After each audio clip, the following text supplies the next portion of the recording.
Hi everyone, welcome to Start to Excel in 3 minutes. Today I will show you sum ifs and count ifs formula. What you can do with those formulas, you can get sum of relevant information and count of relevant information. So here I have one data table, and from this data table I will pull out the information of Ireland, Dublin, England, Finland and Iceland. So here I can see that Ireland repeated 4 times, 1, 2, 3, 4. And then based on this information I will pull the Ireland information in a single row where all the salary in column D will be summed up.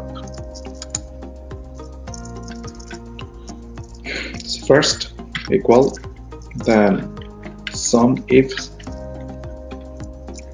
first a parenthesis or first bracket, then I can see that sum range is highlighted, so I will pull information from column D. Make sure that you can select the whole column. Make sure that you do not have data underneath this table. Otherwise, you have to select all the rows that you have. Then, comma. Then I will select country from column B.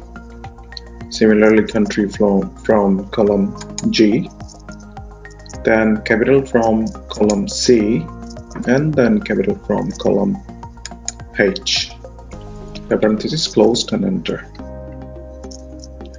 And I can see the sum of Ireland Dublin value is this one. Then I can drag and drop for the other values.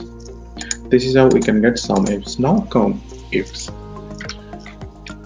Count ifs formula. First a parenthesis criteria 1. So country column from B and G, and then capital column from C and H. Bracket close, enter. Then I can see 4 for Ireland Dublin, and then drag and drop for the other values. Then I can see that other values are available here. So let's see. England 2, that means England is 1, 2 times. Finland is 1, 2 times, and Iceland is 1, 2 times repeated. So this is how we can get the result or expected value from a data table. Thanks.